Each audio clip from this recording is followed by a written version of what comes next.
The federal government is changing at a rapid rate. That's unusual because the government normally doesn't move that quickly, but it is now.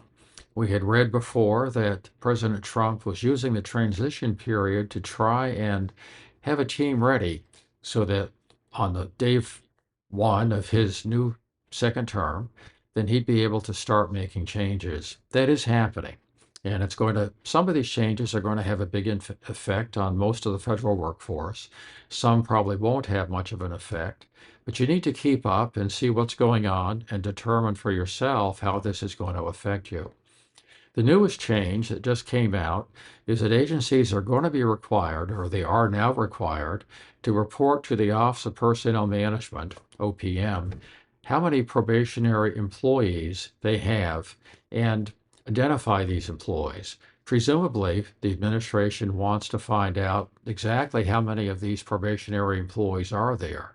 If the goal is to reduce the size of the federal workforce, probationary employees would be a logical target. And here's why. Probationary employees do not have the same appeal rights as career employees do. Probationary period is the period that is considered the last step in the hiring process. You've gone through all the paperwork, you've gone to work, you're now working for the government, and maybe you've been there 6 months or 8 months, but the probationary period lasts for a year. For accepted service employees, it's 2 years. By the last step in the hiring process, what I mean is your supervisor has that chance to see how good of an employee are you going to be. Are you somebody that the government wants to have and may be around in the government for 30 or 40 years? So the last chance to fire you, if that is what they want to do, is during your probationary period. It's not the last chance to fire you, but it's the last time you will have the same lack of appeal rights that you would have once you become a career employee. Probationary employees will get a decision in writing if the agency is going to fire you that says basically you're fired. There's no specific requirements to give you a lot of detail. And you can't file to the Merit Systems Protection Board. Once your year has passed, if no action's been taken, then at that point, if you're fired, you'd have the right to advance notice in writing, in detail, giving you the reasons why your performance wasn't acceptable, your conduct was inappropriate, your inability to work with other people started to come through. Whatever the reason might be, you can be fired, and you can't file an appeal with the MSPB.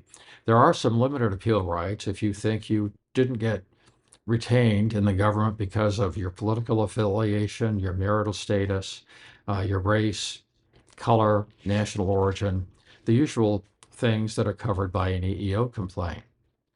But for a probationary employee, for most of them, at least in the past, it hasn't been a big process, a big part of the process. A lot of supervisors just kind of ignored it, didn't worry about it, and the time period passed without any formality, but your status did change. OPM is now asking for this list of employees and the numbers. First, how many people are likely to be impacted? We don't really know. The last data that OPM published on the workforce was March of 2024. So it's already a year and a half old. I'm guessing, and just a guess, the number may be, say, in the range of 300,000 probationary employees, from a wide range of those who are about to enter into their career as a federal employee to those who just started. There's also a hiring freeze. So that means if the probationary employees are fired, then hiring a new person to come in and take some of these jobs is going to be very difficult. There are some exceptions. Check out our articles about the hiring freeze and who it affects and who it doesn't. But it's going to make it much more difficult to fill vacancies. So why is OPM reminding agencies now about how to use the probationary period, and at the same time reminding agencies about how to use administrative leave? And administrative leave was used just this week, not for probationary employees, but for employees in DEI fields. The employees may have come to work earlier this week and found out they no longer have access to the agency email.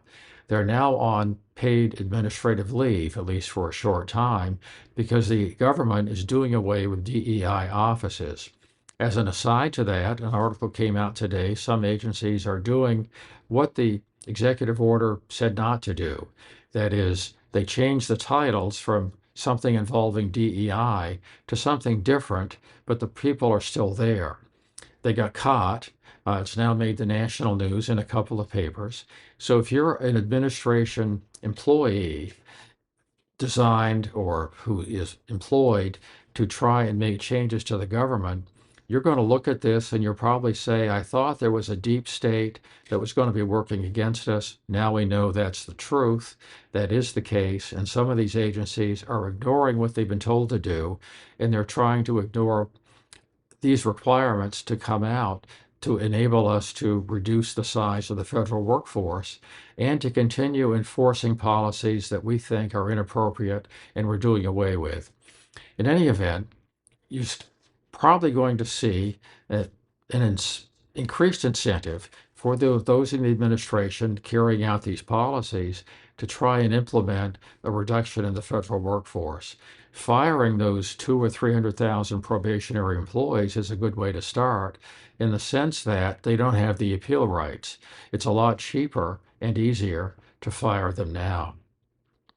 In effect, you're going through this period where some people are going to be affected, and the administrative leave requirements that the OPM is now delineating can be applied to other people as well. Now, that doesn't mean you're not going to get paid. You will, at least for a short period of time, maybe a period of several months.